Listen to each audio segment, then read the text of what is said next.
The grand chambers of the Galactic Council stretched out in crystalline magnificence, a structure that had orbited the galactic center for over 1,000 years and witnessed the rise and fall of dozens of civilizations. Representatives from 43 different species filled the tiered seating areas, their various forms creating a symphony of clicks, chirps, and harmonic vibrations that the universal translators converted into understandable speech. Ambassador Zektar of the hegemony stood at the central speaking platform with the confident bearing of someone whose people had conquered 17 star systems through superior military force and technological advancement. His forearms gestured dramatically as he addressed the assembled delegates, each movement calculated to display the casual arrogance that had become his species. Trademark throughout known space. Captain Jake Morrison sat quietly in the human observation section, a small area that had been hastily added to the ancient chamber when Earth achieved interstellar communications 6 months earlier. He watched the alien proceedings with the patient attention of a military officer who understood that politics often determined the fate of worlds more effectively than weapons. Honored delegates, Zektar began in the commanding voice that had intimidated diplomats across the galaxy, I bring before this council a matter of urgent concern regarding the primitive species that calls itself human.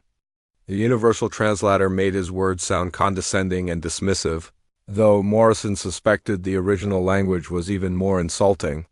The hegemony had never shown much respect for species they considered inferior, and their recent intelligence reports on Earth had clearly reinforced their assumptions about human capabilities. Commander Lisa Hayes, Earth's military attaché, sat beside Morrison with the calm expression of someone who had spent years learning to hide her true thoughts behind diplomatic necessity.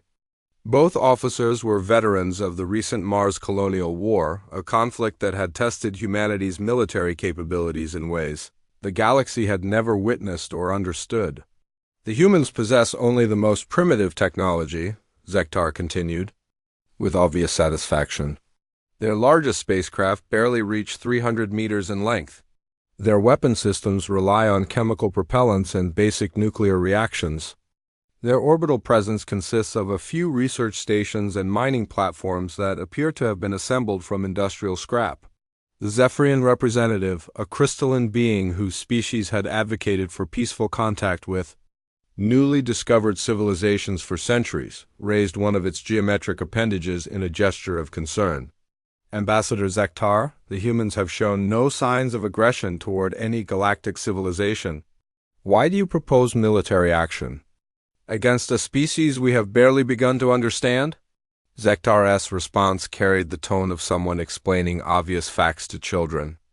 Because they occupy a world rich in resources that could benefit all galactic civilization under proper management.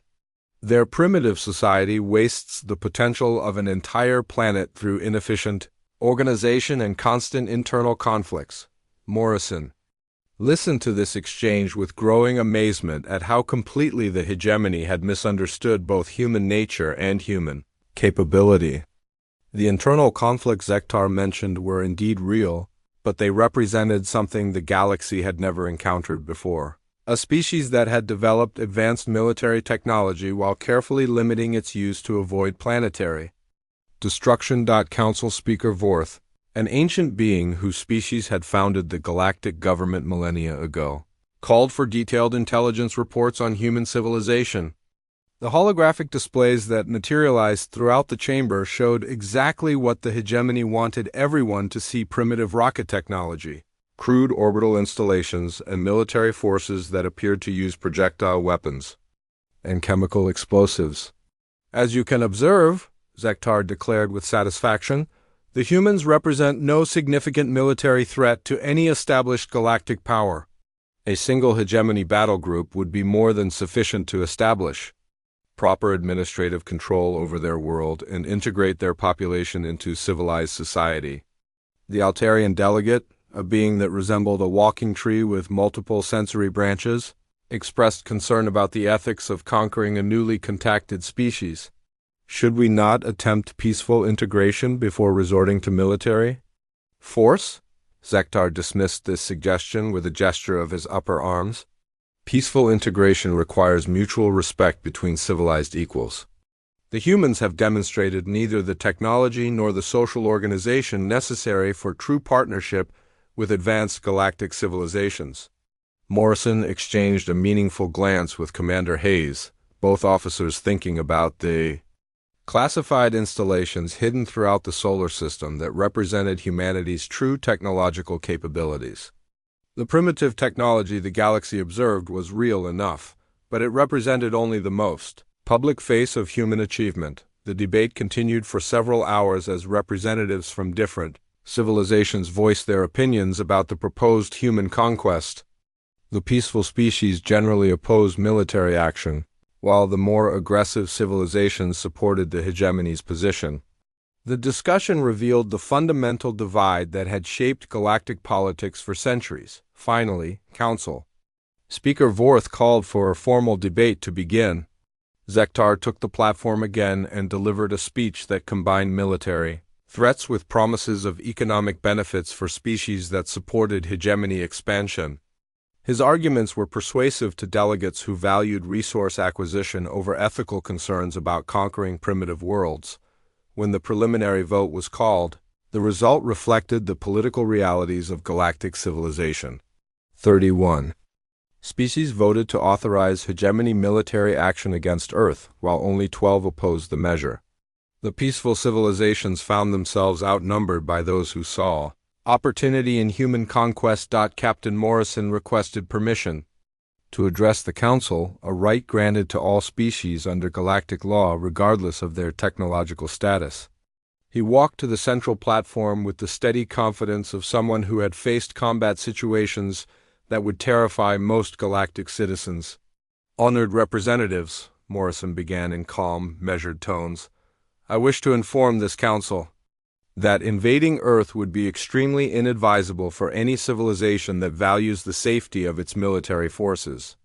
His words were met with what could only be described as alien laughter, clicks, chirps, and harmonic vibrations that the translators rendered as amusement. The idea that primitive humans could threaten advanced galactic military forces struck most delegates as absurdly optimistic. Zektar responded with obvious contempt. Captain Morrison, your species' courage is admirable but misguided. The Hegemony Third Conquest Fleet alone possesses more firepower than your entire civilization could muster. Resistance would only result in unnecessary casualties among your people. Morrison nodded politely. I understand your confidence, Ambassador. However, I felt obligated to provide fair warning about the consequences of military action against my world. As the session concluded with formal authorization for hegemony conquest operations, Morrison activated a small device concealed in his uniform, a quantum communicator that transmitted the Council's decision to Earth's Strategic Defense Command. Faster than any known galactic technology could achieve, the message was brief but comprehensive. Invasion authorized. 47 ships, Standard Conquest Doctrine. Recommend Phase 1 Deception Protocols. The age of human secrecy was about to be tested in the most dramatic way possible. Admiral Krexval stood on the command bridge of his flagship, the Dominant Fury, reviewing intelligence reports about humanity with the satisfaction of a predator examining helpless prey. The massive vessel stretched nearly 2 kilometers from bow to stern, its hull bristling with weapons that had conquered 17 star systems for the hegemony over the past century. The reports painted exactly the picture he had expected after the Council's decision 3 days earlier. Humans were a divided species that still engaged in primitive tribal conflicts using chemically propelled projectiles and crude explosive devices. Their largest space vessels were barely 300 meters long, smaller than his escort frigates. Their orbital presence consisted of a few research stations and mining platforms that looked like they had been assembled from scrap metal. Captain Ryan Brooks sat quietly in the observer section of the bridge, officially assigned as the human liaison to monitor hegemony operations.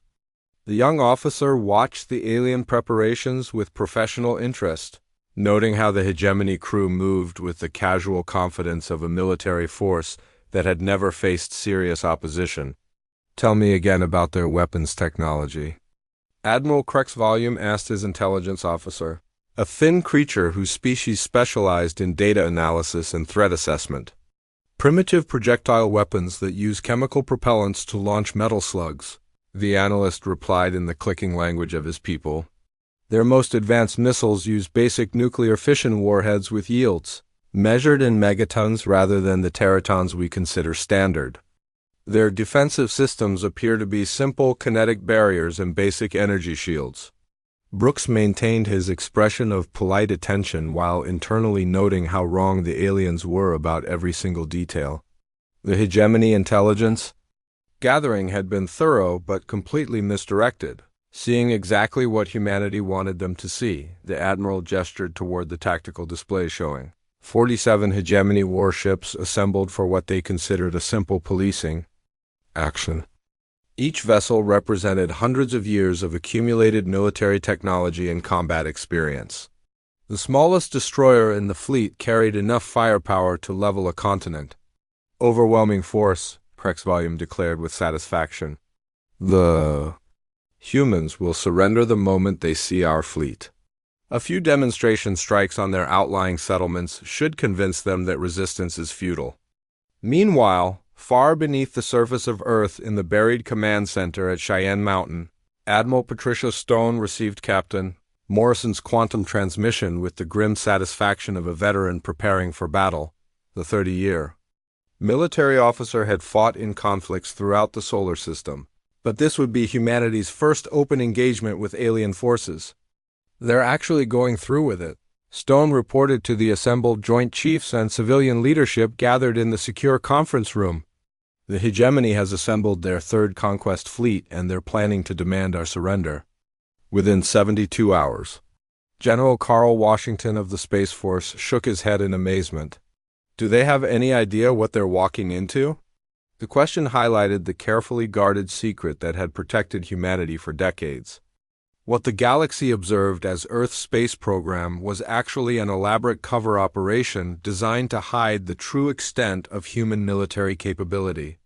The primitive rockets and research stations were real enough, but they represented only the most public face of humanity's technological achievement. Dr. Helen Park, chief scientist of the classified Deep Black Project, activated the holographic displays that showed the real scope of human military power. Their sensors are detecting exactly what we want them to detect, she explained to the group. Every reading they're getting has been carefully crafted to reinforce their preconceptions about primitive human technology. The truth was staggering in its implications. Hidden throughout the solar system were massive military installations that operated using technology the galaxy had never encountered. Fold space drives made human vessels appear on alien sensors as asteroids or space debris. Weapon systems based on temporal manipulation and dimensional physics could strike targets that existed in normal spacetime, while remaining completely invisible to conventional detection methods. How many ships do we have available for the defense? Asked Secretary of Defense Martinez, one of the few civilians cleared for full knowledge of humanity's capabilities. Active fleet strength currently stands at approximately 800 capital ships within the solar system, General Washington replied. We have another 3,000 vessels stationed at forward bases throughout local space, but they're maintaining deep cover protocols. The numbers represented a level of military power that exceeded the combined fleets of the galaxy's top 5 civilizations. Yet humanity had managed to keep this capability completely hidden from alien observation, back aboard the dominant Fury. Admiral Krexvolume reviewed deployment plans with his senior officers. The hegemony strategy was simple and had proven effective in previous conquests. A show of overwhelming force followed by demands for surrender and systematic occupation of key population centers and industrial facilities. The humans have 3 major orbital installations, reported the tactical officer. Their largest appears to be some kind of research station with minimal defensive capability. We should be able to capture it intact for intelligence gathering. Captain Brooks listened to the planning session with growing amazement at how completely the hegemony had misunderstood their target. The research station they were discussing was actually Fortress Alpha, one of humanity's most heavily defended installations. Equipped with weapons that could destroy entire fleets, the alien officers discussed human population centers with the casual indifference of conquerors who had performed this routine dozens of times before.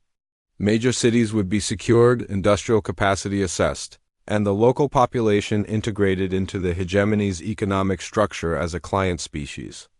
"What about resistance?" asked one of the younger officers. "The humans might attempt some kind of guerrilla warfare." Admiral Krexvalian dismissed the concern with a gesture. "Their weapons are centuries behind our technology. A single destroyer could pacify their entire planet if necessary. We're bringing 47 ships to ensure there are no complications." On Earth, the apparent panic that alien sensors were detecting was actually a carefully choreographed deception operation. Major cities showed signs of hasty evacuation as civilian populations moved to underground shelters that had been prepared. For decades, what looked like desperate refugee convoys were actually military units moving to predetermined positions. Lieutenant Colonel Amy Foster coordinated the deception campaign from a concealed base on Europa. Every sensor reading, every communication intercept, and every visual observation was being carefully managed to maintain the illusion of human. Primitiveness.news broadcasts that the hegemony intelligence services monitored showed terrified human leaders pleading for galactic intervention and mercy. The apparent desperation was so convincing that several hegemony captains began questioning whether they had brought excessive firepower for such a simple conquest. Perhaps a single dreadnought would have been sufficient, suggested Captain Yexthar of the destroyer Silent Hunter. These humans appear to be completely defenseless. Admiral Krexvalian rejected such concerns immediately. Better to demonstrate absolute superiority from the beginning. A quick, overwhelming victory will prevent unnecessary casualties and establish proper respect for hegemony authority. The 72-hour deadline approached with mathematical precision as the alien fleet prepared to advance on Earth. Every hegemony officer was confident that they faced nothing more challenging than a routine police action against a primitive species that had stumbled into galactic attention through sheer luck. Captain Brooks filed his final observer report before the expected battle, knowing that within hours the galaxy's understanding of human capability would change forever.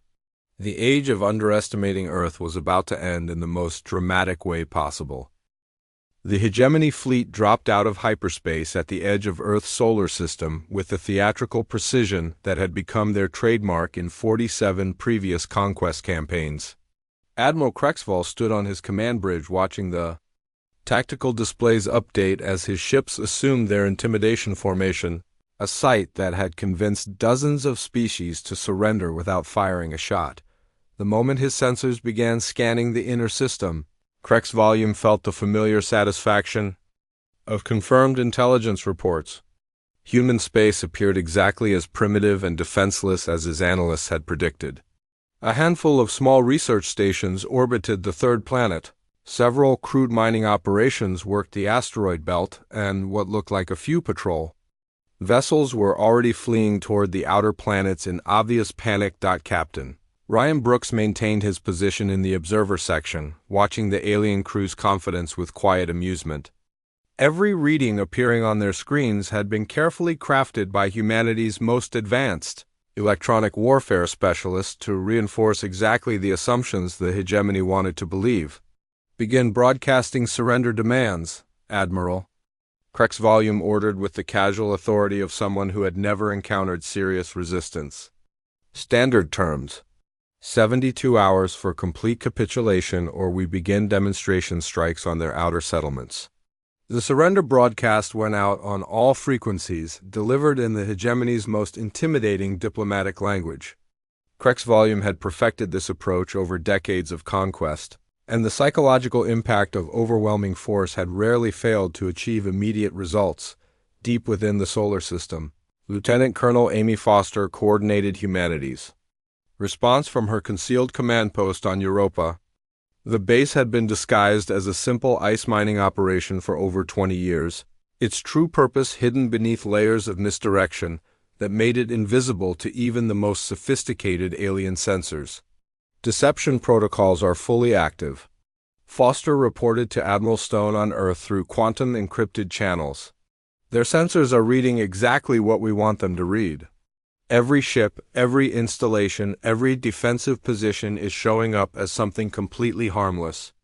The sophistication of the deception operation would have amazed galactic military analysts if they had been able to observe it. Human vessels used fold space technology to appear as asteroids or space debris while maintaining full combat readiness. Massive defensive installations projected false sensor signatures that made them appear to be research stations or industrial platforms on Earth itself. The evacuation appeared to be proceeding in complete chaos. Major cities showed signs of panicked abandonment as millions of people fled to what alien intelligence assumed were primitive underground shelters. News broadcasts monitored by hegemony. Analysts showed terrified government officials pleading for mercy and declaring humanity's complete inability to resist such overwhelming force. The reality was entirely different. The refugee convoys streaming away from population centers were actually elite military units moving to predetermined combat positions. The underground facilities were not shelters but command centers and weapons installations that had been built over decades of careful preparation. Commander Jack Taylor supervised the real evacuation from his post beneath the Rocky Mountains. Unlike the panic the aliens were observing, the actual operation proceeded with military precision as non-essential personnel moved to secure locations throughout the solar system. Civilian evacuation is 90% complete, Taylor reported to the Joint Chiefs. All combat units are in position and ready for Phase 2 operations. The 72-hour deadline created exactly the psychological pressure that Admiral Crexvolume intended. From his perspective, the humans were using every available moment to frantically prepare defenses that could not possibly succeed against hegemony technology. Their desperate attempts to negotiate through galactic diplomatic channels only confirmed their helpless situation. Captain Susan Price commanded the hidden battleship Vengeful Dawn from its concealed position in the asteroid belt, where it appeared to hegemony sensors as nothing more than a large metallic asteroid. Her crew had been at battle stations for 18 hours, monitoring every movement of the alien fleet through sensor networks the invaders could not detect. Target acquisition is complete, Price reported through quantum channels to Fleet Command. We have firing solutions on all 47 enemy vessels. Temporal displacement weapons are charged and ready. The weapon systems aboard human ships operated on principles that galactic science insisted were impossible. Temporal manipulation allowed strikes to occur before the weapons were actually fired, while dimensional phasing made it possible to bypass any known form of defensive shielding throughout the solar system. Similar reports came in from commanders whose ships and installations remained completely invisible to alien detection. The hegemony fleet was surrounded by firepower that exceeded their own capability by orders of magnitude. Yet their sensors showed nothing but empty space and harmless debris, Admiral Crexvolume reviewed intelligence updates as the deadline approached, noting with satisfaction that human resistance appeared to be collapsing before the battle even began. Several smaller settlements in the outer system had already transmitted surrender offers, though he suspected these were merely attempts to buy time for evacuations. Their largest military vessel appears to be fleeing toward Jupiter, reported his tactical officer with obvious contempt. Shall we pursue and destroy it as an example? The admiral considered this suggestion carefully. A single demonstration of hegemony firepower might convince the humans to surrender immediately, saving both time and resources. However, he decided that the psychological impact would be greater if the humans were allowed to witness the full power of the fleet advancing on their homeworld. Captain Brooks listened to these discussions with growing amazement at how completely the deception was working. The fleeing military vessel was actually the dreadnought Righteous Fury, one of humanity's most powerful ships, moving into optimal firing position while maintaining its disguise as a primitive patrol craft. As the Deadline entered its final hours, both sides prepared for what they expected would be a very different kind of engagement. The hegemony anticipated a brief demonstration of superior firepower by immediate human surrender. Earth's defenders knew they were about to deliver the most shocking military surprise in galactic history: deep space monitoring stations, disguised as research outposts, tracked every detail of the approaching alien fleet. The data flowed through quantum communication networks to human commanders throughout the system, providing targeting information that would have been impossible for any known galactic civilization to achieve. The 72 hours expired with Earth's apparent refusal to surrender. Admiral Krexvolume ordered his fleet to advance on the human homeworld, expecting to encounter token resistance from desperate defenders using obsolete technology. Instead, he was about to discover that humanity had been carefully preparing for this moment for longer than the hegemony had existed as a spacefaring civilization. The age of human secrecy was about to end in the most dramatic way possible, and the galaxy would never underestimate a supposedly primitive species again.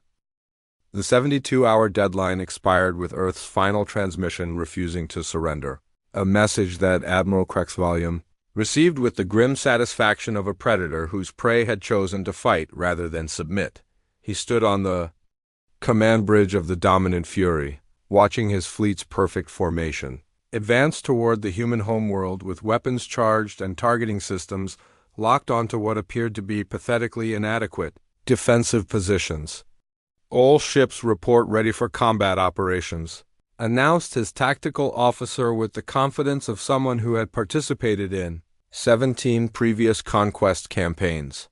"Human vessels are maintaining their positions near the third planet, but show no signs of advanced defensive preparation." Admiral Krexvolume nodded with approval as he reviewed the tactical display showing 47 hegemony warships advancing in textbook formation against what appeared to be fewer than a dozen primitive human vessels. The enemy ships looked like crude metal constructions held together with basic welding, their energy signatures barely registering on sophisticated alien sensors. Captain Ryan Brooks maintained his observer position while internally counting down to what he knew would be the most shocking military demonstration in galactic history.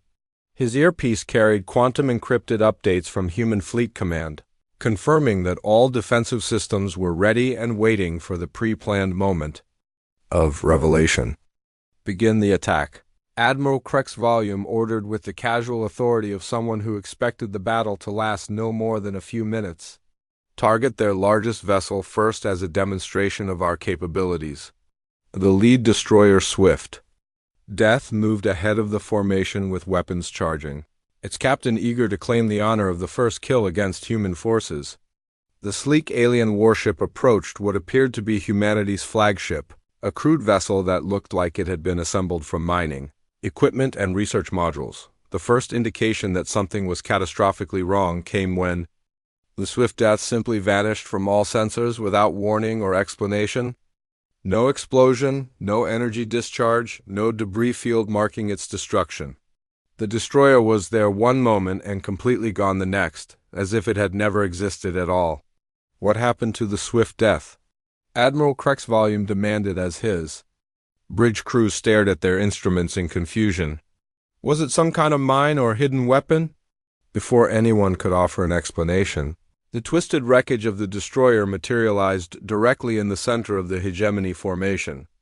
The ship's hull had been folded through dimensions that alien science insisted were purely theoretical, its structure compressed and expanded in ways that violated every known law of physics. Captain Brooks watched the alien crew's growing panic with professional interest while counting down the seconds until the next phase of humanity's response. 3 seconds later, 12 more hegemony ships disappeared in rapid succession, each vanishing without trace before reappearing as mangled wreckage scattered throughout the alien formation. "Impossible," whispered the hegemony tactical officer, as his instruments registered energy signatures that his training insisted could not exist. "Their weapons are operating outside known dimensional parameters." The human ships that had appeared so primitive and helpless suddenly began revealing their true nature. Stealth fields that had hidden vessels the size of small moons flickered, offline as humanity's real fleet decloaked around the alien formation. Ships that existed in multiple dimensions simultaneously opened fire with weapons that bypassed energy shields entirely and struck at the quantum level of matter itself. Commander. Sandra Lee's destroyer Hidden Fang materialized directly above. The Hegemony flagship, a human vessel that somehow appeared larger than the alien dreadnought despite having been completely invisible moments before. The ship's hull showed technology that looked like it had been designed by beings who understood physics in ways the galaxy had never imagined. "This is Captain Morrison of the Earth Defense Force," came the transmission that froze every alien. "On the Dominant Fury's bridge. You were warned that invasion was inadvisable. Stand down immediately or face complete destruction." Admiral Krexvolume stared at the tactical displays showing human ships that defied every principle of known technology. Vessels that seemed to exist in multiple locations simultaneously fired weapons that struck their targets before the energy discharge was even visible. His mighty conquest fleet was being systematically destroyed by forces that operated according to rules his science could not comprehend. "All ships return fire," Krexvolume ordered desperately, his voice cracking as decades of military confidence collapsed in the face of impossible opposition. "Use maximum firepower on all targets." The Hegemony response was swift and powerful, representing the accumulated military technology of a civilization that had conquered 17 star systems. Energy beams capable of cracking planets struck human vessels at point-blank range with enough force to vaporize entire cities. The human ships absorbed the attacks without visible damage, their defensive systems operating on principles that made CONVN, IO, and AL weapons completely ineffective. Temporal shields deflected energy by moving it to different time periods, while dimensional barriers redirected incoming fire into empty spacetime where it could cause no harm. Captain Susan Price's battleship Vengeful Dawn revealed itself from its asteroid disguise and opened fire with humanity's most advanced weapon systems. Matter phase cannons fired projectiles that existed in a quantum state between dimensions, passing through alien shields as if they were empty space before materializing inside enemy hulls and detonating with the force of small suns. The battle lasted exactly 17 minutes and 12 seconds according to Hegemony time records, though the alien survivors would later claim it felt like hours of continuous impossibility. When the engagement ended, the mighty Third Conquest Fleet had been reduced to 5 heavily damaged ships and a flagship whose crew sat paralyzed with shock. Admiral Krexvolume stared at his tactical displays showing the wreckage of ships that had been considered invincible just minutes before. Human vessels surrounded the survivors with weapons that could apparently destroy matter at the atomic level, yet they held their fire with a restraint that seemed almost more terrifying than their overwhelming technological superiority. Captain Brooks finally spoke from his observer position, his calm voice cutting through the stunned silence on the alien bridge. "Admiral, I believe my people would like to discuss terms for your immediate surrender and withdrawal from this system." The quantum transmission went out simultaneously from every human ship in the system, reaching the Galactic Council faster than any known communication method. "The invasion of Earth has been unsuccessful. We respectfully request immediate diplomatic intervention before this situation escalates into a larger galactic conflict." Throughout the solar system, human commanders reported combat status to Admiral Stone. On Earth, not a single human vessel had been damaged despite absorbing the full firepower of the galaxy's most advanced military fleet.